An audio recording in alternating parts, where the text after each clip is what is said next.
هذا القرآن يوحدنا لطريق الخير يوجهنا الله تعالى أنزله ورسول الله معلمنا هذا القرآن يوحدنا لطريق الخير يوجهنا الله تعالى أنزله ورسول الله معلمنا هذا القرآن هو الهادي لأوائلنا وأواخرنا يدعو للعلم وللعمل. إن الحمد لله نحمده ونستعينه ونستغفره ونعوذ بالله من شرور أنفسنا ومن سيئات أعمالنا من يهده الله فلا مضل له ومن يضلله فلا هادي له. أما بعد فقال الله تعالى في القرآن الكريم بعد أعوذ بالله من الشيطان الرجيم بسم الله الرحمن الرحيم يا أيها الناس اتقوا ربكم الذي خلقكم من نفس واحدة وخلق منها زوجها وبث منهما رجالا كثيرا ونساء واتقوا الله الذي تساءلون به والأرحام إن الله كان عليكم رقيبا. وقال أيضا يا أيها الذين آمنوا اتقوا الله حق تقاته فلا تموتن إلا وأنتم مسلمون. وقال أيضا يا أيها الذين آمنوا اتقوا الله وقولوا قولا سديدا يصلح لكم أعمالكم ويغفر لكم ذنوبكم ومن يطع الله ورسوله فقد فاز فوزا عظيما. فإن أصدق الحديث كتاب الله وخير الهدي هدي محمد صلى الله عليه وسلم وشر الأمور محدثاتها وكل محدثة بدعة وكل بدعة ضلالة وكل ضلالة في النار. வார்த்தைகள் சிறந்தது, நேர்த்தியானது. அல்லாஹ்வின் வார்த்தை திருமறை குர்ஆன் என்றும் வழிகாட்டல்களிலே வழிமுறைகளிலே எந்த இடத்திலும் எவ்வித அச்சமும் பயமுமின்றி பின்பற்றக்கூடிய வழிகாட்டல் தூதர் ஸல்லல்லாஹு அலைஹி வஸல்லம் அவர்களுடைய வழிகாட்டல் என்றும் விடயங்களிலே கெட்டது மோசமானது மார்க்கத்தில் எவைகளெல்லாம் மார்க்கம் என்ற பெயரில் புதிதாக புகுத்தப்பட்டவைகளோ அவைகள் என்றும் அவைகள் அனைத்தும் பித்அத்துக்கள் நூதன அனுஷ்டானங்கள் பித்அத்துக்கள் அனைத்தும் வழிகேடுகள் அனைத்தும் நாளை மறுமையில் ஒரு அடியானை நரகின் பக்கம் கொண்டு சேர்க்கும் என்ற நபிகளாரின் ஹதீஸை கூறியவனாக இந்த ஹுத்பா பிரசங்கத்தை ஆரம்பிச்சுகிறேன். அன்புக்குரிய இஸ்லாமிய சகோதரர்களே, அல்லாஹ்வின் நல்லடியார்களே, ஒவ்வொரு வாரமும் ஜும்மாவுடைய கடமையை நிறைவேற்றுவதற்காக ஒன்று கூடும் பொழுது அல்லாஹ்வினால் கடமையாக்கப்பட்ட அந்த இபாதத்தை நிறைவேற்றுவதற்காக ஒன்று சேரும் பொழுது இறைவனுடைய திருமறை குர்ஆன் நபிகளார் ஸல்லல்லாஹு அலைஹி வஸல்லம் அவர்களுடைய சுன்னாவிலிருந்து சில செய்திகளை நாம் வாரந்தோறும் படித்து வருகிறோம். நம்முடைய வாழ்க்கையை பண்படுத்திக் கொள்வதற்காக, உள்ளத்தை பண்படுத்தி ஈமானிய உள்ளமாக மாற்றிக்கொள்வதற்காக கடமையில் இப்படிப்பட்ட உபன்யாசங்களை இஸ்லாம் எமக்கு கடமையாக்கி இருக்கிறது. அன்புக்குரிய இஸ்லாமிய சகோதரர்களே, அதன் அடிப்படையிலே இன்றைய தினத்தில் எம்முடைய எல்லாருடைய வாலிபர்கள் வயோதிபர்கள் என்ற வித்தியாசம் இல்லாமல், ஏழை பணக்காரன் என்ற வித்தியாசம் இல்லாமல், படித்தவன் படிக்காதவன் என்ற வித்தியாசம் இல்லாமல் எல்லாருடைய வாய்களிலும் அதிகமாக பயன்படுத்தக்கூடிய வார்த்தை எனக்கு பரக்கத்தில்லை, என்னுடைய வாழ்வில் பரக்கத் இல்லாமல் இருக்கிறது, நானும் மாதாந்தம் கோடான சொத்துக்களை வருமானமாக பெறுகிறேன், ஆயிரக்கணக்கான ரூபாக்கள் ஒவ்வொரு மாதமும் நான் மாதாந்த வருமானமாக பெறுகிறேன், ஆனால் அதை கொண்டு திருப்தி அடையக்கூடிய மனப்பாங்கு என்னிடத்தில் இல்லாமல் இருக்கிறது, பரக்கத் என்னிடத்தில் பரக்கத்து இல்லாமல் இருக்கிறது என்று கை செய்தப்படுவார்கள், கவலைப்படுவார்கள். அதே போன்று கல்வி கற்கக்கூடிய மாணவர்களாக இருந்தால், இன்னும் குறிப்பாக பெண்கள் உட்பட அதிகமாக அவர்களுடைய வாயில் புழங்கக்கூடிய வார்த்தை தான் நேரத்தில் பரக்கத்தில்லை.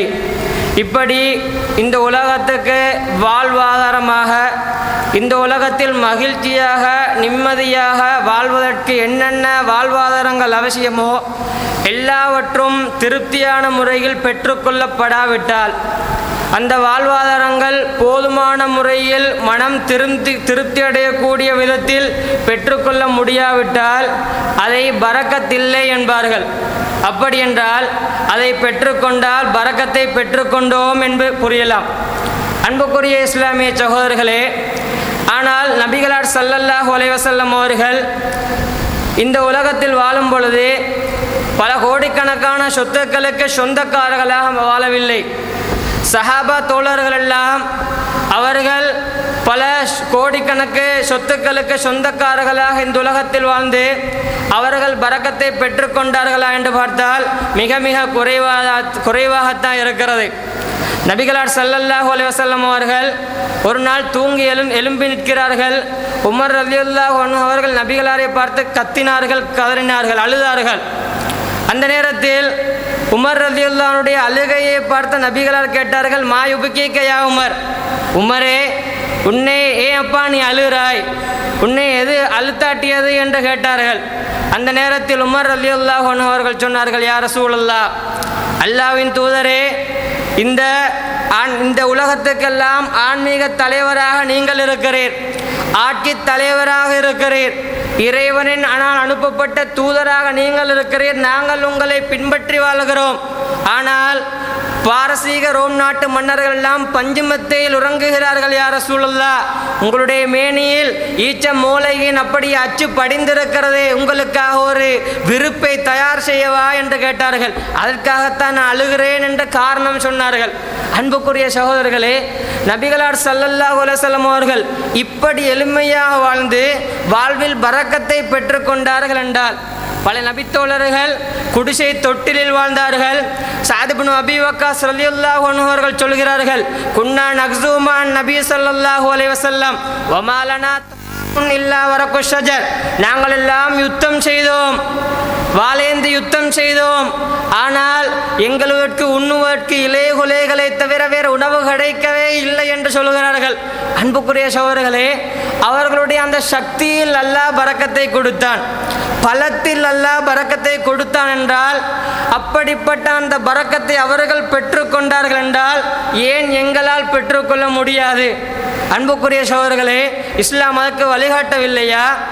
அதற்குரிய செயற்பாடுகளை இஸ்லாம் சொல்லித்தரவில்லையா? சொல்லித்தந்திருக்கின்றன. பட்டியலிட்டு இஸ்லாம் சொல்கிறது, இந்த விடயங்களை செய்யுங்கள், உங்களுக்கு வாழ்க்கையில் பரக்கத் கிடைக்கும், உங்களுடைய குடும்பத்தில் பரக்கத்துண்டாகும், உங்களுடைய வாழ்க்கை நிம்மதியான வாழ்க்கையாக மாறும், உங்களுக்கு நேரத்தில் பரக்கத் கிடைக்கும் என்றெல்லாம் இஸ்லாம் பட்டியல் போட்டு சொல்லுகிறதை பார்க்கலாம். அன்புக்குரிய சகோதரர்களே, அவ்வாறான சில விடயங்களை உங்களுடன் பகிர்ந்து கொள்ளலாம் நினைக்கிறேன். முதலாவது என்னென்றால், எம்முடைய வாழ்க்கையில் பரக்கத்தை பெற்றுக்கொள்ள வேண்டுமென்றால், அப்படி அந்த மன திருப்தியை பெற்றுக்கொள்ள வேண்டுமென்றால் இஸ்லாம் சொல்லித்தரக்கூடிய முதலாவது அறிவுரை என்ன தெரியுமா? திருமறை குர்ஆன் 6வது அத்தியாயம் 92வது வசனம். இறைவன் எங்களை பார்த்து சொல்கிறான், இறைவன் எங்களை பார்த்து வாக்களிக்கிறான். எப்படி தெரியுமா? வஹாதா கிதாபுன் அன்சல்னாஹு முபாரக்குன் முஸத்திக்குல் லதீ பைன யதைஹி, இந்த வேதம் பரக்கத் பொருந்தியதாக இருக்கிறது. நாங்கள் எல்லாம் ஓதுகிற குர்ஆன், கையில் வைத்து கொண்டிருக்கிற குர்ஆன், வீடுகளில் வைத்திருக்கிற குர்ஆன் பரக்கத் பொருந்திய வேதமாக இருக்கிறது என்று அல்லாஹ் எங்களை பார்த்து சொல்லுகிறான். அன்புக்குரிய சகோதரர்களே, நபிகளார் ஸல்லல்லாஹு அலைஹி வஸல்லம் அவர்கள் சொன்னார்கள், இக்ராஉல் குர்ஆன், நீங்கள் குர்ஆனை அதிகமாக ஓதுங்கள், நாளை மறுமையில் அது உங்களுக்கு சிஃபார் செய்யக்கூடிய நிலையில் வரும் என்று சொல்லிவிட்டு நபிகளார் ஸல்லல்லாஹு அலைஹி வஸல்லம் அவர்கள் தொடர்ந்து சொன்னார்கள். சஹீஹ் முஸ்லிமில் 804வது இலக்கத்தில் பதிவு செய்யப்பட்டிருக்கிறது. நபிகளார் சொல்லும் போது சொன்னார்கள், இக்ராஉ சூரத்துல் பக்கரா, நீங்கள் சூரத்துல் பக்கராவை ஓதுங்கள், சூரத்துல் பக்கராவை அதிகமாக ஓதுங்கள். ஃபைன்னா அஹ்தஹா பரக்கத்துன், யாரெல்லாம் அதை ஓதுகிறார்களோ, யாரெல்லாம் அதை எடுத்துக்கொள்கிறார்களோ, யாரெல்லாம் அதை படிக்கிறார்களோ, வாசிக்கிறார்களோ, அது அவர்களுக்கு பரக்கத்தை உண்டு பண்ணும் என்று நபிகளார் சொன்னார்களா இல்லையா? சொல்லிவிட்டு சொன்னார்கள், வதர்கஹா ஹஸ்ரத்துன், யாரெல்லாம் அதை விடுகிறார்களோ, புறக்கணிக்கிறார்களோ, ஓதாமல் இருக்கிறார்களோ, மறந்த மாதிரி நடிக்கிறார்களோ, வதரகஹா ஹஸ்ரத்துன், அது அவர்களுடைய வாழ்க்கையை நஷ்டப்படுத்திவிடும் என்று நபிகளார் ஸல்லல்லாஹு அலைஹி வஸல்லம் அவர்கள் சொல்லிவிட்டு சொன்னார்கள். வலா தஸ்ததியுல் பதலா, நஷ்டவாளிகள் அதை பெற்றுக்கொள்ளவே மாட்டார்கள். நஷ்டவாளிகளுடைய வாழ்க்கையில் பரக்கத் கிடைக்காது என்று நபிகளார் ஸல்லல்லாஹு அலைஹி வஸல்லம் அவர்கள் சொல்லுகிறார்கள். அன்புக்குரிய சகோதரர்களே, குர்ஆனுடனான தொடர்பை நாங்கள் அதிகப்படுத்தும் பொழுதெல்லாம் அல்லாஹ் எங்களுக்கு பரக்கத்தை ஏற்படுத்துவான். குர்ஆனை ஓதுவது, அதை படிப்பது, அதை செவிமெடுப்பது, இந்த மூன்றுமே இப்பகுதியில் உள்ளடங்க வேண்டும். அன்புக்குரிய சகோதரர்களே, ஒரு நாள் நபிகளார் ஸல்லல்லாஹு அலைஹி வஸல்லம் அவர்கள் அப்துல்லாஹ் இப்னு மஸ்ஊத் ரலியல்லாஹு அன்ஹு அவரை அழைத்து இக்ரா அலையல் குர்ஆன், ஏன்னா கொஞ்சம் குர்ஆனை ஓதுங்கள், நான் கேட்கப் போகிறேன், கேட்பதற்கு ஆசையாக இருக்கிறது என்று கேட்டார்கள். அந்த நேரத்தில் அப்துல்லாஹ் இப்னு மஸ்ஊத் ரலியல்லாஹு அன்ஹு அவர்கள் கேட்டார்கள், யா ரசூலல்லாஹ் அக்ரா அலைக்க வ அலைக்க உன்சில், உங்களுக்குத்தானே குர்ஆன் இறக்கப்பட்டிருக்கிறது, இறைவனுடைய வசனங்கள் எல்லாம் இறக்கப்பட்டிருக்கின்றன, ஏன் நான் உங்களுக்கு ஓதிக்காட்ட என்று கேட்டார்கள். அந்த நேரத்தில் நபிகளார் எனக்கு ஆசையாக இருக்கிறது, ஓதி காண்பியுங்கள் என்று சொல்ல ஓதினார்கள். நபிகளார் செவிமடுத்தார்கள். அன்புக்குரிய சகோதரர்களே, இப்பொழுது எங்களுடைய வாழ்க்கையை கொஞ்சம் அலசி ஆராயுங்கள். நாம் குர்ஆனை ஓதுகிற பழக்கம் எம்மிடத்தில் இருக்கிறதா? குர்ஆனை செவிமடுக்கிற, ரப்பை நினைத்து மறுமையை நினைத்து செவிமடுக்கிற வழக்கம் நமக்கு இருக்கிறதா? சில பெற்றோர்கள் எப்படி இருப்பார்கள் என்றால், வீட்டில் சினிமா பாடல்கள் வானொலியில் ஒளிபரப்பப்படும் பொழுதெல்லாம் அதை கணக்கெடுக்க மாட்டார்கள், அதில் அலட்சிய போக்கு விடுவார்கள். வீட்டில் அப்படியே பட ஓசைகள் கேட்கப்பட்டால் அதில் கணக்கெடுக்க மாட்டார்கள். வித்தியாசமாக ஒரு நாள் மாறாக ஒரு நாள் வித்தியாசமாக குர்ஆன் கிராத்தை போட்டு ரேடியோவில் போட்டு வச்சேன்னு சொன்னால் பெரும்பாலும் பெற்றோர்கள் சொல்லுவார்கள், கொஞ்சம் சவுண்டை குறைங்க என்று. அன்புக்குரிய சகோதரர்களே, குர்ஆனுடைய ஓசைகள் எல்லாம் காதை எட்டாமல் தடுக்கும் பொழுதெல்லாம் எம்முடைய வாழ்க்கையில் பரக்கத்தை எதிர்பார்க்கலாமா? பள்ளிவாசல்களிலே குர்ஆனுடைய வகுப்புகள் நடைபெறும் பொழுதெல்லாம், அக்கீதா வகுப்புகள் நடைபெறும் பொழுதெல்லாம் அதையெல்லாம் புறக்கணித்து விட்டு வியாபாரம் செல்வம் என்று குர்ஆனுடைய மஜ்லிஸ்கள் எல்லாம் புறக்கணித்த தோழர்களுக்கு பரக்கத்தை எதிர்பார்க்கலாமா? இறைவன் சொல்கிறானா இல்லையா? குர்ஆனில் பரக்கத் இருக்கிறது, அதை செவிமடுத்தால் இறைவன் உங்களுக்கு பரக்கத்தை ஏற்படுத்துவான். படிக்கும் பொழுது பரக்கத்தை ஏற்படுத்துவான், ஓதும் பொழுது பரக்கத்தை ஏற்படுத்துவான்.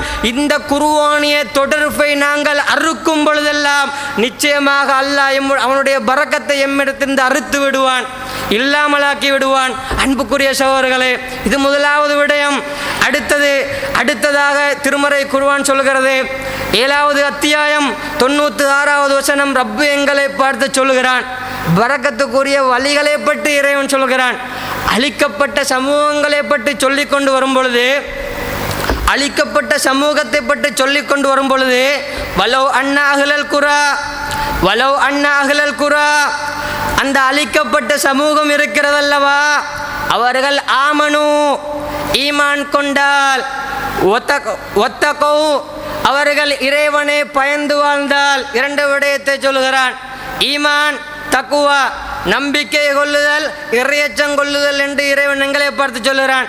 சொல்லிவிட்டு ஈமான் கொண்டால், அல்லாஹ்வை பயந்து வாழ்ந்தால், லஃபதஹ்னா அலைஹிம் பரக்காத்தின் மினஸ் ஸமாஇ வல் அர்ல், வானத்திலிருந்தும் பூமியிலிருந்தும் பரக்கத்தின் வாயில்களை திறந்து கொடுப்போம் என்று சொல்கிறான்.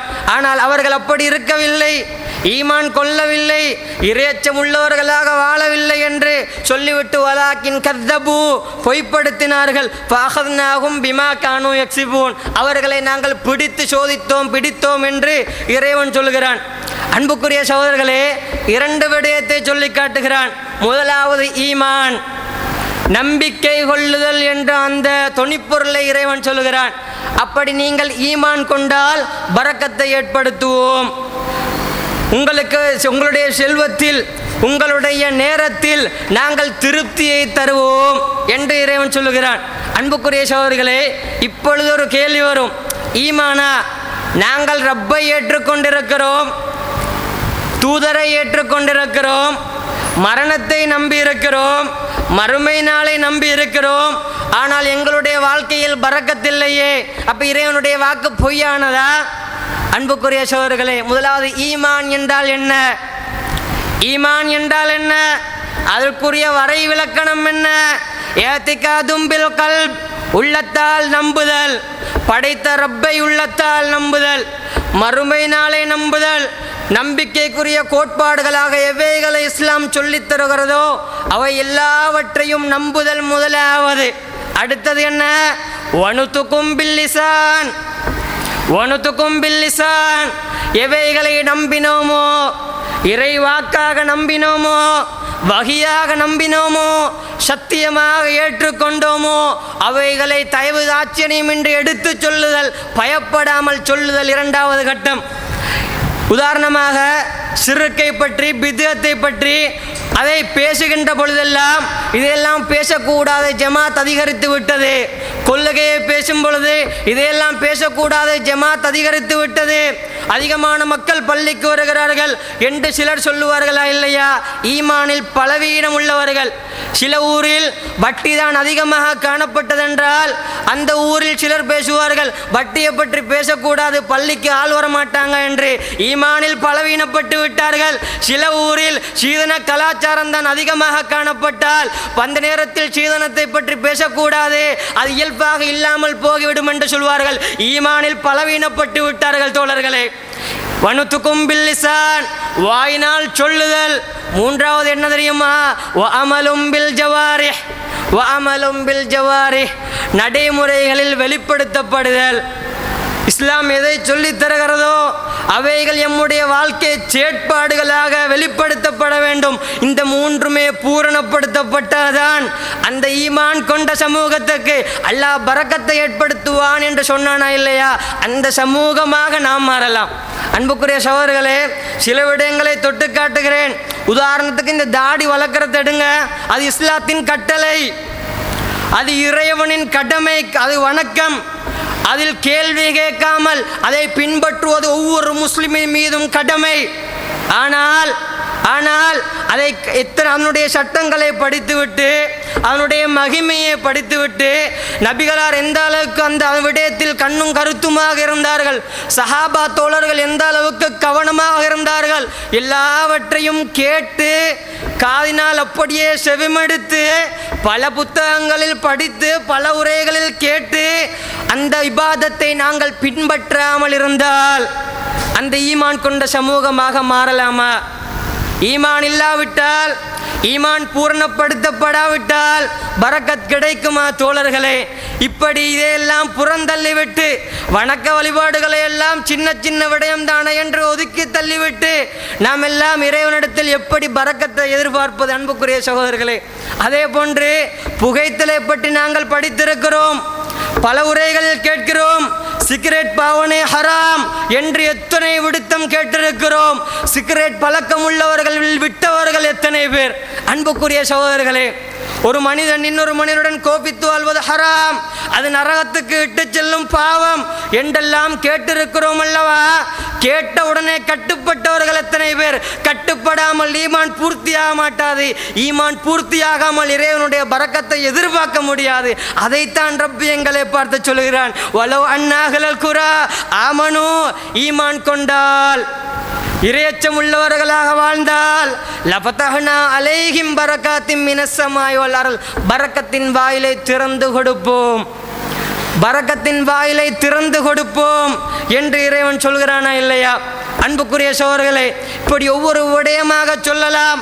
சில நேரம் கேள்வி கேட்பார்கள், எல்லோரும் தாடியை பற்றி ஏன் பேசுகிற, எல்லோரும் தாடியை பற்றி ஏன் கதைக்கிறாங்க, அது சின்ன ஒரு விஷயம் தானே, ஒரு மயிர் துண்டு தானே என்று. அன்புக்குரிய சகோதரர்களே, யார்ட வாயிலெல்லாம் இந்த கேள்வி வருகிறதோ, இறைவனுடைய இபாதத் வணக்கத்தில் எல்லாம் இந்த கேள்வியை யாரெல்லாம் கேட்கிறார்களோ, சிந்தனைகள் உருவாகின்றதோ, அவர்கள் முர்ஜியாக்களுடைய சிந்தனைகளின் பக்கம் நகர்ந்து கொண்டிருக்கிறார்கள் என்பதை மறந்துவிடக்கூடாது. அன்புக்குரிய சகோதரர்களே, முர்ஜியாக்களுடைய கொள்கை என்ன? ஏன் அவர்கள் வழிகட்டு போனார்கள்? அவர்கள் சொன்னார்கள், நாங்களும் ரப்பை ஏற்றுக்கொண்டிருக்கிறோம், தூதரை ஏற்றுக்கொண்டிருக்கிறோம், இறைவனுடைய ஈமான் கொள்ள வேண்டிய விடயங்களை நம்புகிறோம். நம்பினால் நாங்கள் முஸ்லிம்கள், நாங்கள் மூமின்கள், வணக்க வழிபாடுகளில் நாங்கள் கவனம் எடுக்க தேவையில்லை என்று ஈமானுடைய ஒரு பகுதியை தட்டினார்கள், தூக்கி எறிந்தார்கள், வழிகேட்டின் பக்கம் நகர்ந்தார்கள். அன்புக்குரிய சகோதரர்களே, அந்த மோசமான சிந்தனை எங்களுடைய சிந்தனைகளுடன் கலக்கப்பட்டால், நாங்கள் அந்த சிந்தனைகளை உள்வாங்கி கேள்வி கேட்டால் அல்லாஹ் என்னையும் உங்களையும் பாதுகாக்க வேண்டும் தோழர்களே. அன்புக்குரிய சகோதரர், அடுத்ததாக இறைவன் சொன்ன அந்த வழிமுறை என்ன? தக்குவா, இறையச்சம், ஈமான். அடுத்தது இறையச்சம், அல்லாஹ்வை பயந்து வாழுதல், அல்லாஹ்வை அஞ்சி வாழுதல். வியாபாரம் செய்கிறோமா, அந்த வியாபாரம் செய்யும் பொழுது அல்லாஹ்வை அஞ்சி வாழ வேண்டும். பார்க்கிற பார்வைகள் அல்லாஹ் அனுமதித்த பார்வைகளாக இருக்கிறதா அல்லது வெறுத்த பார்வைகளாக இருக்கிறதா? எம்முடைய செயற்பாடுகள் எப்படி இருக்கின்றன, எம்முடைய நடவடிக்கைகள் எப்படி இருக்கின்றன, எம்முடைய ஒவ்வொரு அங்கங்களின் அசைவுகளும் எப்படி இருக்கின்றன என்பதை ஒவ்வொருவரும் அல்லாஹ்வை அஞ்சி பயந்து வாழும் பொழுது அல்லாஹ் எம்மக்கு பரக்கத்தை ஏற்படுத்துவான். அன்புக்குரிய சோர்களே, இறைவன் வாக்களிக்கிறான், இப்படி வாழ்ந்தால் அல்லாஹ் உங்களுக்கு மன திருப்தியை தருவான், செழிப்பை தருவான், வாழ்க்கையில் நிம்மதி ஏற்படுத்துவான், கஷ்டங்களை விட்டும் உங்களை துப்புரவு செய்வான் என்று ரப்பு வாக்களிக்கிறான். அந்த வாக்கை பூரணமாக எடுத்து நடக்க வேண்டும். எடுத்து நடக்காமல் நாங்கள் மூமின்கள், நாங்கள் தொழுகிறோம், நாங்கள் நோன்பு நோட்கிறோம், நாங்கள் இபாதத்கள் ஈடுபடுகிறோம், ஆனால் எங்களுக்கு எல்லா சோதனைகளும் வருகின்றன என்று வாய்ப்பேசில் பேசுவதில் அர்த்தமில்லை தோழர்களே. அதே போன்று இன்னும் பல விடயங்களை இஸ்லாம் எமக்கு சொல்லி தந்திருக்கிறதை பார்க்கலாம். பரக்கத்துக்குரிய வழிகள், பரக்கத்தை பெற்றுக்கொள்வதற்கான வழிகள் சஹீஹுல் புகாரியில் 5985 இலக்கத்தில் பதிவு செய்யப்பட்டிருக்கிறது. அனஸ் ரலியல்லாஹு அன்ஹு அவர்கள் அறிவிக்கிறார்கள், நபிகளார் சொன்னதை நான் கேட்டேன். நபிகளார் சொன்னதை நான் கேட்டேன். என்ன தெரியுமா? மன் சர்ரஹு யுப்ஸத லஹு ஃபீ ரிஸ்கிஹி வ யுன்ஸஅ லஹு ஃபீ அஸரிஹி. ஒருவனுடைய வாழ்க்கையில் அவன் ரிஸ்கை பெற்றுக்கொள்ள ஆசைப்படுவான் என்றால், அவனுடைய வாழ்க்கை நீளமாக, அவனுடைய வாழ்க்கை அதிகரிக்கப்படுவதற்கு ஒருவன் ஆசைப்பட்டால் அவன் ஒரு விடயத்தை செய்யட்டும். ஃபல் யஸில் ரஹிமா, குடும்ப உறவை சேர்ந்து நடக்கட்டும், குடும்ப உறவை சேர்ந்து நடக்கட்டும். அன்புக்குரிய சகோதரர்களே, இந்த ஹதீஸை பற்றி பார்ப்பதற்கு முன்னால் பெரும்பாலும் சமூக மட்டத்தில் குடும்பத்தை ஏன் பகைத்து வாழ்கிறோம் என்று கேள்வியை கேட்டு பாருங்கள். ஏன் குடும்பத்தை பகைத்து வாழ்கிறோம், ஏன் குடும்ப உறவுகளை புறக்கணித்து துண்டித்து வாழ்கிறோம் என்று கேள்வி கேட்டால் 99% அதிகமான காரணிகள், பிரச்சனைகளுக்கு பின்னால் இருக்கிறது பொருள் முதல்வாதம், பொருளாதாரம்.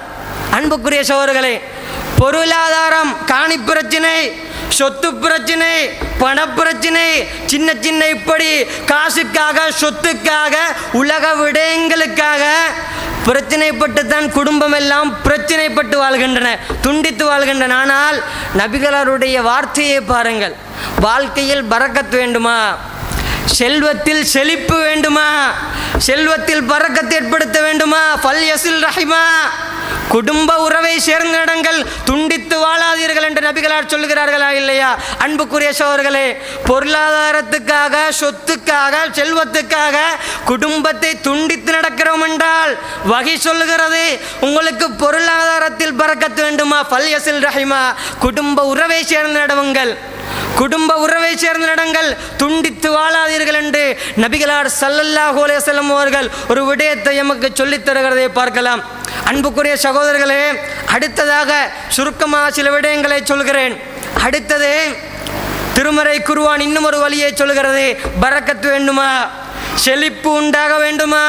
இறைவன் சொல்கிறான், லஇன் ஷக்கர்தும் லஅஸீதன்னகும், நீங்கள் நன்றி செலுத்தினால் லஅஸீதன்னகும், உங்களுக்கு நாங்கள் அதிகமாக தருவோம், அதிகமாக தருவோம், நீங்கள் பொருந்திக் கொள்ளும் விதத்தில் அதிகமாக தருவோம். வலஇன் கஃபர்தும் மின் ஆஸாபி லஷதீத், நீங்கள் நன்றி மறந்து வாழ்ந்தால், நன்றி செலுத்த தவறினால், இன்ன ஆஸாபி லஷதீத், என்னுடைய வேதனை கடுமையானது என்று இறைவன் எங்களை பார்த்து சொல்கிறான். அன்புக்குரிய சகோதரர்களே, எமக்கு தந்திருக்கிற சொத்துக்களை வைத்து நாங்கள் இறைவனுக்கு நன்றி செலுத்துகிறோமா? இறைவன் பிள்ளை பாக்கியத்தை தந்தால், இறைவன் செல்வத்தை, பிள்ளைகளை தந்தால் அதை வைத்து நாம் நன்றி செலுத்துகிறோமா என்பதை ஒவ்வொருவரும் கேள்வியாக கேட்டு பாருங்கள். அன்புக்குரிய சகோதரர்களே, சிலர் சொல்லுவார்கள், இறைவன் எங்களுக்கு பிள்ளையை தந்தோம், நாங்கள் படிக்க வைத்தோம், பட்டம் பதவிகளை பெற வைத்தோம், சமூகத்துக்காக சேவை செய்யும் கல்விமான்களாக வைத்தியர்களாக நாங்கள் உருவாக்கினோம் என்று பெருமை பேசக்கூடிய பெற்றோர்கள் இருக்கிறார்கள். அன்புக்குரிய சகோதரர்களே, ஆனால் பிள்ளையுடைய இஸ்லாமிய பற்றி பார்த்ததா? பிள்ளையுடைய ஈமான் எப்படி இருக்கிறது? அவருடைய இபாதத் எப்படி இருக்கிறது? இவைகளை கரிசனை கொள்ளாமல் இறைவனுக்கு நன்றி செலுத்திய சமூகமாக மாற முடியாத தோழர்களே.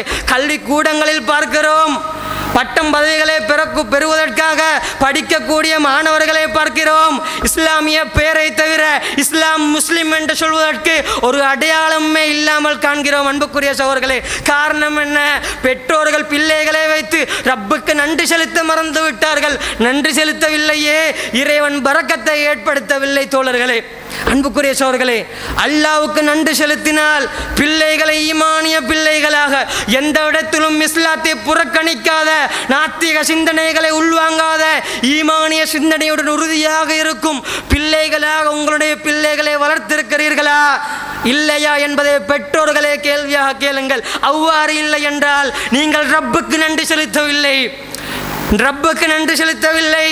அதே போன்று எங்களுக்கு ரப்பு கரங்களை தந்திருக்கிறான், உடல் உறுப்புகளை தந்திருக்கிறான், அறிவை தந்திருக்கிறான், சொத்துக்களை தந்திருக்கிறான். இவைகளை வைத்து இறைவன் சொன்ன விதத்தில் நாங்கள் பயன்படுத்தினோமா அல்லது அவனுக்கு எதிராக பயன்படுத்தினோமா? அன்புக்குரிய சகோதரர்களே, எதிராக பயன்படுத்தினோம் என்றால், அதை ரப்புக்கு எதிராக பயன்படுத்தினோம் என்றால், இஸ்லாத்துக்காக அதை வைத்து தியாகம் செய்யவில்லை என்றால் இறைவனுடைய பரக்கத்தை எதிர்பார்க்கவே முடியாது தோழர்களே. அன்புக்குரிய சகோதரர்களே, அதே போன்று இன்னும் ஒரு விடயத்தை இஸ்லாம் எமக்கு சொல்லித் தருகிறது, பரக்கத்தை பெற்றுக்கொள்வதற்கான வழிகள். அன்புக்குரிய சகோதரர்களே, அடுத்தது நூஹ் அலைஹிஸ்ஸலாம் அவர்கள் சூரத்து நூஹ் 71வது அத்தியாயம் 10வது வசனம் முதல் இறைவன் சொல்லுகிறான், நூஹ் அலைஹிஸ்ஸலாம் அவர்கள் அவர்களுடைய கூட்டத்துக்கு தவ்வா செய்யும் பொழுது எடுத்துரைத்த உபதேசங்களை இறைவன் எங்களுக்கு எடுத்துரைக்கிறான். அன்புக்குரிய சகோதரர்களே, அந்த அறிவுரைகளை எங்களுக்கு சொல்லுகிறான். என்ன தெரியுமா? ஃபகுல் துஸ்தக்ஃபிரு ரப்பக்கும் இன்னஹு கான கஃபாரா. மனிதர்களே, நீங்கள் பாவம் செய்திருக்கிறீர்கள், நாங்கள் பாவம் செய்திருக்கிறோம், மோசமான வார்த்தைகளை பேசியிருக்கிறோம், மோசமான முறையில் நடந்திருக்கிறோம், குடும்ப உறவுகளை எல்லாம் துண்டித்து வாழ்கிறோம், மற்றவனுக்கு அநியாயம் செய்கிறோம், பொருளாதாரத்தில் பொய்யும் புரட்டுமாக வாழ்ந்திருக்கிறோம். இஸ்தக்ஃபிரு ரப்பக்கும், உங்களுடைய வாழ்க்கையில் நீங்கள் தௌபா செய்யுங்கள், இஸ்திக்ஃபார் செய்யுங்கள் என்று இறைவன் நீங்களே பார்த்து சொல்கிறான். இன்னஹு கான கஃபாரா, அவன் பாவம் மன்னிக்க கூடியவனாக இருக்கிறான் என்று சொல்லிவிட்டு அவ்வாறு இஸ்திக்ஃபார் செய்தால், இறைவனிடத்தில் பாவ மன்னிப்பு செய்தால், செய்த பாவங்களுக்காக கண்ணீர் வடித்து கதறி கத்தியா அல்லாஹ், ரப்பே நான் உனக்கு மாறு செய்து விட்டேன், மோசமாக கதைத்து விட்டேன், மோசமான வார்த்தைகளை பேசிவிட்டேன், மோசமான முறையில் என்னுடைய பிள்ளைகளை வளர்த்து விட்டேன், ரப்பே பாவத்தை மன்னித்து விடு, பிள்ளைகளுக்கு பக்குவத்தை கொடுத்து விடு என்று பிரார்த்தனை செய்யுங்கள், இஸ்திக்ஃபார் செய்யுங்கள் என்று சொல்லிவிட்டு அவ்வாறு இஸ்திக்ஃபார் செய்தால் யுர்சிலு ஸமா அலைக்கும் மித்ராரா, யுர்சிலு ஸமா அலைக்கும் மித்ராரா, நீங்கள் பொருந்திக் கொள்ளும் வரையில் உங்களுக்கு திருப்தியாக தொடர்ச்சியாக மழையை பொழிய செய்வோம், பரக்கத்தான மழையை பொழிய செய்வோம். சோதனைக்காக அல்ல, வேதனைக்காக அல்ல, மழையினால் பரக்கத்தை ஏற்படுத்துவோம்.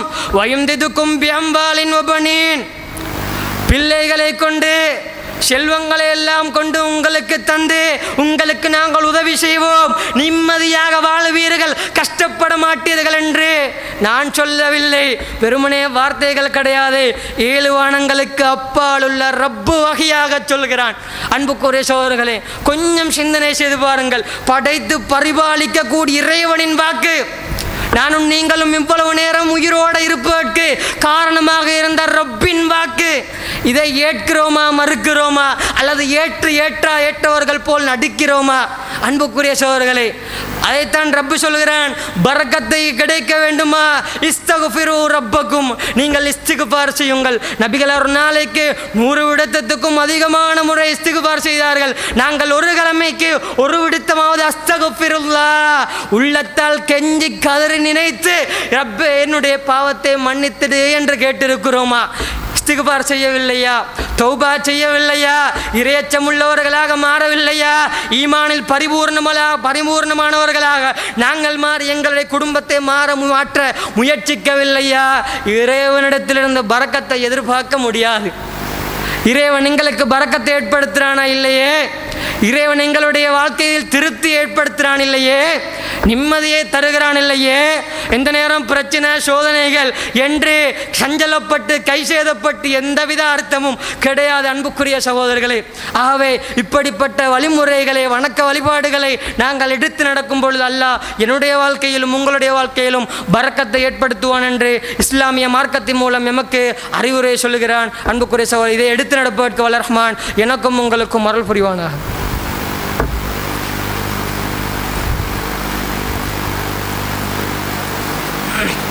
அல்ஹம்துலில்லாஹி ரப்பில் ஆலமீன் வஹுவ வலியுஸ் ஸாலிஹீன் ஃபலா உத்வான இல்லா அலல் ஸாலிமீன் வஸ்ஸலாத்து வஸ்ஸலாமு அலா அஷ்ரஃபில் அன்பியா வல் முர்சலீன் வ அலா ஆலிஹி வ ஸஹ்பிஹி அஜ்மஈன். அம்மா பாத். அன்புக்குரிய சகோதரர்களே, பரக்கத் என்றால் என்ன என்பதை பற்றி அதற்கு வரைவிலக்கணம் சொல்லாமலே எல்லோரும் புரிந்து வைத்திருக்கிறோம். பரக்கத் என்ற வார்த்தையின் மூலம் அதற்கு வரைவிலக்கணங்களை தேடி யாராவது சொல்லுங்கள் என்று கேட்டால் பெரும்பாலும் அதை தெரிந்து வைத்திருக்க மாட்டார்கள். ஆனால் பரக்கத் என்றால் தெரியும் என்று புரிந்து வைத்திருப்பார்கள். பரக்கத் என்றால் இதுதான் என்பதை எல்லோருமே புரிந்து வைத்திருப்பார்கள். பொதுவாக வாழ்க்கைக்கு தேவையான என்னென்ன வாழ்வாதாரங்கள் மன நிம்மதியை கொடுக்குமோ அதை திருப்தியான முறையில் பெற்றுக்கொள்வது இறைவனிடத்தில் கிடைக்கப்பெறக்கூடிய மாபெரும் பரக்கத் என்பதை சுருக்கமாக புரிந்து கொள்ளலாம். அன்புக்குரிய சகோதரர்களே, ஒருவன் 5 லட்சத்துக்கு அதிகமாக கோடிக்கணக்கான சொத்துக்களை வருமானம் பெற வேண்டிய அவசியம் கிடையாது பரக்கத்தை பெற்றுக்கொள்ள. ஒரு நாளைக்கு 500 ரூபாய் வருமானமாக பெறக்கூடியவனும் குடிசை தொட்டிலில் வாழக்கூடிய ஏழைக்கும் இறைவன் சொல்லித்தரக்கூடிய அந்த வணக்க வழிபாடுகள் பூர்த்தியாக எடுத்து நடந்தால், இறைவனை அஞ்சி பின்பற்றும் பொழுது அதை செயற்பாடுகளாக மாற்றிக்கொள்ளும் பொழுது எம்முடைய வாழ்க்கையில் நாங்கள் பரக்கத்தை ஏற்படுத்தி கொள்ளலாம். அன்புக்குரிய சகோதரர்களே, இன்னும் ஒரு விடயத்தை சொல்லி முடித்துக் கொள்கிறேன். பரக்கத்துக்கான பல வழிமுறைகளை அறிவுரைகளை இஸ்லாம் சொல்லி தந்திருக்கிறதை போல இன்னும் ஒரு முக்கியமான ஒரு அறிவுரையை எங்களுக்கு சொல்லுகிறான். திருமறை குர்ஆன் சொல்லும் பொழுது 2வது அத்தியாயம் சூரத்துல் பக்கரா 276வது வசனம் ரப்பு எங்களை பார்த்து சொல்கிறான், யம்ஹகுல்லாஹு ரிபா வயுர்பி ஸதகாத். வட்டி எடுத்தால், வட்டியுடன் சம்பந்தப்பட்டால் அந்த வட்டி உங்களுடைய வாழ்க்கையை அழித்துவிடும். அல்லாஹ் வட்டியின் மூலமாக அழித்து விடுவான். அதே போன்று வயுர்பி ஸதகாத், நீங்கள் கொடுக்கிற தர்மத்தின் மூலமாக உங்களுக்கு பரக்கத்தை ஏற்படுத்துவான். அன்புக்குரிய சகோதரர்களே, தர்மம் கொடுப்பதற்கு பல சொத்துக்கள் எமக்கு இருக்க வேண்டிய கடமைப்பாடு கிடையாது. பலவிதமான சொத்துக்களுக்கு நாங்கள் சொந்தக்காரர்களாக மாற வேண்டும். 2 மாடி வீட்டில் தான் நாங்கள் வாழ வேண்டும். வாகனங்கள் எங்களுக்கு சொந்தமாக இருக்க வேண்டும். அப்பொழுதுதான் நாங்கள் தர்மம் கொடுப்போம் என்று நினைத்துவிடக்கூடாது. அன்புக்குரிய சகோதரர்களே, அது ஜகாத். ஆனால் தர்மம் என்பது எல்லோருக்கும் கொடுக்க முடியும். கொடுக்கக்கூடிய, அதை செய்யக்கூடிய ஒரு இபாதத்தான் சதகா, தர்மம். தர்மத்தின் மூலமாக அல்லாஹ் உங்களுடைய வாழ்க்கையில் பரக்கத்தை ஏற்படுத்துவான் என்று வாக்காக சொல்கிறான். அன்புக்குரிய சகோதரர்களே, சஹாபாக்கள் சொத்துக்கள் இல்லாவிட்டாலும் தர்மம் செய்தார்கள். தோட்டங்கள் இல்லாமலே தர்மம் செய்தார்கள். ஒரு நபித்தோழர் நபிகளார் ஸல்லல்லாஹு அலைஹி வஸல்லம் அவர்கள் தபூக் யுத்தத்துக்காக தர்மம் கேட்டுக்கொண்டிருக்கிறார்கள். தர்மம் கொடுங்கள், உங்களுக்கு சுவர்க்கம் இருக்கிறது என்று அழைப்பு விடுகிறார்கள். ஒரு நபித்தோழர் பார்க்கிறார், 2 கரங்களும் உடமாக உள்ள நபித்தோழர் ரலியல்லாஹு அன்ஹு. 2 கரங்களுமே இல்லை. நான் எப்படி தர்மம் செய்வது? எனக்கு சொத்துக்கள் இல்லை, உணவுக்கு உத்தரவாதம் கிடையாது, காலை உணவு உண்டால் மாலை உணவுக்கு உத்தரவாதம் கிடையாது, நான் எப்படி தர்மம் செய்வது என்று யோசிக்கிறார்கள். ஆனால் தர்மம் செய்து சுவர்க்கத்தை பெற வேண்டும் என்று இறை சிந்தனை உள்வாங்குகிறார்கள். ஒரு யகூதி தலைவனிடத்தில், முதலாளியிடத்தில் சென்று, தலைவரே முதலாளியே, எனக்கு வேலை தாருங்கள், அதுக்குரிய கூலியையும் தாருங்கள் என்று தொழில் கேட்க செல்லும் பொழுது அந்த முதலாளி ஏளனமாக பார்த்தால் அந்த நபித்தோழர் ரலியல்லாஹு அன்ஹு அவர்களை, உனக்கு நான் எப்படி தொழில் தர? 2 கரங்களும் முடமாக இருக்கின்றன, எப்படி நீ தொழில் செய்வாய் என்று கேட்க, அப்படியே சொல்லி நான் நீங்கள் சொல்லுகின்ற வேலையை செய்வேன் என்று ரப்புக்காக வாக்களிக்கிறார் அந்த நபித்தோழர் நபித்தோழர் ரலியல்லாஹு அன்ஹு அவர்கள் என்ன தெரியுமா வேலை, ஒரு நாள் முழுவதும் தோட்டங்கள் இருக்கக்கூடிய எல்லா மரங்களுக்கும் நீரை எப்படியே பாய்ச்சி நீர் ஊற்றி கிடைக்கக்கூடிய அந்த வருமானத்தை யா ரசூலல்லாஹ், அல்லாஹ்வின் தூதரே, எண்டத்தில் கிடைக்கக்கூடிய ஒரே ஒரு சொத்து இதுதான். ஒரு ஈச்சம்பழங்களை எடுத்து தொழிலுக்காக கிடைத்த அந்த வருமானத்தை நபிகளிடத்தில் யா ரசூலல்லாஹ், இதே நான் உங்களுக்கு இந்த யுத்தத்துக்காக தர்மமாக கொடுக்கிறேன் என்று சொன்னார்கள். அந்த நபி தோழர் ரலியல்லாஹு அன்ஹு அவர்கள் அல்லாஹ் அவர்களுடைய வாழ்க்கையில் பரக்கத்தை ஏற்படுத்தினான். அன்புக்குரிய சகோதரர்களே, நாம் எல்லாம் எப்படி இருக்கிறோம், எந்த சிந்தனையில் வாழுகிறோம், எப்படி இந்த உலகத்தில் வாழுகிறோம்? ஒரு ரூபா கொடுத்தால் குறையுது என்ற சிந்தனையில் கொடுக்கிறோம். சதக்காக்கள் கொடுக்கப்படும் பொழுது குறையுதே என்ற சிந்தனையில் கொடுக்கிறோம். நபிகளார் சொன்னார்களா இல்லையா, மானகஸ ஸதகத்தும் மிம்மால், தர்மம் கொடுக்கிறீர்களா, கொடுங்கள், அது உங்களுடைய சொத்துக்களில் குறைவை ஏற்படுத்த மாட்டாது என்று வஹி எம்மை பார்த்து சொல்கிறது. இந்த நம்பிக்கை எம்மிடத்தில் வருகிறதா? அன்புக்குரிய சகோதரர்களே, சில ஊர்களில் சிலர் இப்படி சொல்வார்கள், அல்லாஹ் நாடியவர்களை தவிர. உதாரணமாக தவ்வாவுடைய செயற்பாடுக்காக, பள்ளி வேலைக்காக, கட்டிட வேலைகளுக்காக நீங்கள் தர்மம் செய்யுங்கள், அல்லாஹ் உங்களுக்கு தந்த முக்கியமான பணத்தை நீங்கள் தர்மம் செய்யுங்கள் என்று கேட்டால் வியாக்கியானமாக வேற விடயங்களை சொல்வார்கள். நான் அந்த பள்ளிக்கு மாதாந்தம் சந்தா கொடுக்கிறேன், நான் இந்த பள்ளிக்கு கொடுக்கிறேன், உங்களுக்கு தானே முந்தையும் ஒரு தவ்வா ப்ரோக்ராமுக்கு தந்தேன், நான் இப்ப இந்த மௌலவிக்கு கொடுக்கிறேன் என்றெல்லாம் கருத்து சொல்லக்கூடியவர்கள் இருக்கிறார்களா இல்லையா? அன்புக்குரிய சகோதரர்களே, 10 லட்சம் கொடுத்து விட்டோமா, மீண்டும் கேட்கப்படுகிறதா? கொடுங்கள். ஏனென்றால் ரப்பின் இறைவனுக்கு சொந்தமான பணத்திலிருந்து இறைவனே உங்களிடத்தில் வந்து கேட்கிறான். இறைவனுடைய அடியார்கள் வந்து கேட்கிறார்கள். இறைவனுடைய தவ்வா பணிக்காக கேட்கப்படுகின்றது. இறைவனே அந்த சொத்துக்கு சொந்தக்காரன், நாம் கிடையாது. இறைவனே கேட்கிறான் இல்லையா? கொடுங்களே. ஏனப்பா வியாக்கியானம் சொல்கிறோம், குறையும் என்று பயமா? வகையில் நம்பிக்கை இல்லையா? என்ன நாத்திக சிந்தனையை நாங்கள் உள்வாங்கி இருக்கிறோம் என்பதை பாருங்கள் தோழர்களே. ஏனென்றால் இறைவன் வகையின் மூலமாக, இஸ்லாம் வகையின் மூலமாக தர்மத்தை கொடுங்கள், உங்களுக்கு பரக்கத்தை ஏற்படுத்தும் என்று வாக்களித்து ஒரு பக்கம் இருக்க, இதை நம்பி ஒரு பக்கம் இருக்க, கேட்கும் பொழுதெல்லாம் கொடுக்க நாங்கள் பின்வாங்குகிறோம் என்றால், கேட்கும் பொழுதெல்லாம் கொடுப்பதற்கு நாங்கள் பின்வாங்குகிறோம் என்றால், வியாக்கியானம் சொல்லுகிறோம் என்றால், குறையுதென்று அச்சம் எங்களிடத்தில் ஊசலாடினால் நம்பின நம்பிக்கையில் பலவீனப்பட்டிருக்கிறோம். அன்புக்குரிய சகோதரர்களே, பொருளை மோகம் கொண்டிருக்கிறோம், பொருளை கடவுளாக ஏற்றுக்கொண்டிருக்கிறோம், சொத்துக்களை கடவுளாக ஏற்றுக்கொண்டிருக்கிறோம். நாத்திக சிந்தனையா இல்லையா? தெரியாமல் அக்கீதாவுடைய நம்முடைய அக்கீதாவில் வீழ்ச்சியும் பக்கம் நாங்கள் நகர்ந்து கொண்டிருக்கிறோம். அன்புக்குரிய சகோதரர்களே, இறைவன் எங்களை பார்த்து சொல்லுகிறான், திருமறை குர்ஆன், வான்ஃபிகு மிம்மா ரஸக்னாகும் மின் கப்லி அய்யஅத்திய அஹதகுமுல் மௌத். மனிதர்களே, தோழர்களே, நீங்கள் உங்களுக்கு மரணம் வருவதற்கு முன்னால், உங்களை மரணம் கவ்வி பிடிப்பதற்கு முன்னால் உங்கள் இருக்கக்கூடிய சொத்துக்களை தர்மம் செய்து விடுங்கள், கொடுத்து விடுங்கள், இறைப்பணிக்காக கொடுத்து விடுங்கள். ஏன் தெரியுமா? கொடுக்காமல் யாரெல்லாம் பதுக்கி வைத்தார்களோ, சேமித்து வைத்தார்களோ, தர்மம் கேட்கப்படும் பொழுதெல்லாம் பதுக்கி வைத்தார்களோ, அவர்கள் சொல்லுவார்கள், ஃபயகூல ரப்பி லௌலா அഖர்தனி இலா அஜலின் கரீப், கொஞ்சம் அவகாசம் தா, ஒரு நிமிடம் டைம் தா. ஏன் தெரியுமா? நான் என்னுடைய சொத்துக்களை எல்லாம் தர்மம் செய்து விட்டு வருகிறேன், சாலிகான மக்களை செய்து விட்டு வருகிறேன். 60 வருடங்கள் இந்த உலகத்தில் வாழ்ந்த மனிதன் கேட்பான். அன்புக்குரிய சகோதரர்களே, அதாவது இறை சிந்தனை உள்வாங்க வேண்டும். ரப்பு எங்களுக்கு தந்த சொத்து, நாம் சொந்தக்காரர்கள் கிடையாது. 1 ரூபாவாக இருந்தாலும் இதற்கு அல்லாஹ் தான் சொந்தம், 1 ஆடையாக இருந்தாலும் இதற்கு ரப்பு தான் சொந்தம். நாம் மரணித்தால் எமக்கு அது துணையாக வரவே மாட்டாது என்ற அந்த ஈமானிய சிந்தனை உள்வாங்குங்கள். கொடுக்கின்ற பழக்கம் எல்லோருக்கும் வரும். அப்படி கொடுத்தால் அல்லாஹ் சொல்கிறான், அதிகமாக தருவானாம். திருமறை குர்ஆன் 2வது அத்தியாயம் 266வது வசனம். இறைவனுடைய தர்மத்துடைய அந்த பட்டியலை சொல்லிக் கொண்டு வரும் பொழுது, வல்லாஹு யுதாயிஃபு லிமன் யஷா, அல்லாஹ் யாருக்கெல்லாம் நாடுகிறார்களோ அவர்களுக்கு பன்மடங்காக கொடுப்போம் என்று உதாரணம் சொல்லி சொல்லி இறைவன் எங்களுக்கு வாக்களிக்கிறானா இல்லை? அன்புக்குரிய சோழர்களே, வெறுமனே பொருளை மோகம் கொண்டு சொத்தை ஆசை கொண்டு பதுக்கி பதுக்கி வைக்கும் பொழுது நாளை மறுமையில் அதை கடவுளாக இந்த உலகத்தில் வாழ்ந்தால் நாளை மறுமையில் வெற்றி பெற்ற அடியார்களாக மாறவே முடியாது. தோழர்களே, எம்மிடத்தில் இருக்கக்கூடிய பணங்கள், சொத்துக்கள், அறிவு, இவைகளை வைத்து நாங்கள் எப்படி தர்மம் செய்கிறோம் என்பதை கேள்வியாக கேட்டுக்கொள்ளுங்கள். தர்மம் செய்யக்கூடிய பழக்கம் வந்தால் அல்லாஹ் உங்களுடைய வாழ்க்கையிலும் என்னுடைய வாழ்க்கையிலும் நிச்சயமாக பரக்கத்தை ஏற்படுத்துவான். அன்புக்குரிய சோழர்கள், இப்படி இஸ்லாமிய மார்க்கம் பல விடயங்களை போதனைகளாக, வகை நிறை வாக்குகளாக எமக்கு போதித்திருக்கிறது, அறிவுரைகளாக சொல்லி தந்திருக்கின்றன. இவைகளை பூரணமாக நம்ப வேண்டும். உதாரணமாக, இவைகளை எல்லாம் கேட்டுவிட்டோம், பலவிடத்தும் கேட்டுவிட்டோம், ஆனால் எம்முடைய செயற்பாடுகள் மாறுவதாக தெரியவில்லை.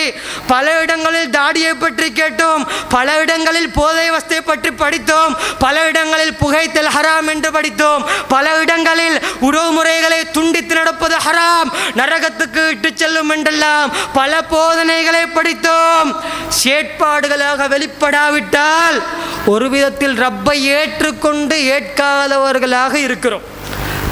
இது வஹி என்று நம்பினோம், இது வஹி, இது திருமறை குர்ஆன், இது ஹதீஸ். அது செயற்பாடுகளாக வெளிப்படாவிட்டால் நாங்கள் ஒரு பக்கம் ஏற்றுக்கொண்டு மறுபக்கம் மறுக்கிறவர்களா இல்லையா? அன்புக்குரிய சகோதரர்களே, யாரெல்லாம் இந்த உலகத்தில் அல்லாஹ்வின் தூதரையும் புறக்கணித்து வாழ்கிறார்களோ அவர்களுக்கு இந்த உலகத்திலும் நிம்மதி கிடையாது, நாளை மறுமையிலும் நிம்மதி கிடையாது. அன்புக்குரிய இஸ்லாமிய சகோதரர்களே, எம்முடைய வாழ்க்கையில், எம்முடைய குடும்பத்தில், எம்முடைய நேரத்தில் நாம் படிக்கக்கூடிய கல்வியில் எம்மிடத்தில் இருக்கக்கூடிய பிள்ளைகளுக்கு பரக்கத்தை பெற்றுக்கொள்ள வேண்டும் என்றால், இறைவனிடத்திலிருந்து பெற வேண்டும் என்றால், இஸ்லாம் சொல்லித்தரக்கூடிய வணக்க வழிபாடுகளை, இப்படிப்பட்ட வழிமுறைகள், அறிவுரைகளை எம்முடைய வாழ்க்கையில் எடுத்து நடக்கும் பொழுது வல்ல ரஹ்மான் இந்த உலகத்தில் என்னையும் உங்களையும் நிம்மதியாக வாழச் செய்து, சந்தோஷமாக எந்தவித பிரச்சனைகள் சோதனைகளும் இல்லாமல் வாழச் செய்து, நாளை மறுமையில் சுவர்க்கத்தின் சுவண்டிகளை சுவைக்கக்கூடிய நல்ல மக்களாக என்னையும் உங்களையும் அல்லாஹ் மாற்றி அருள்வானாக.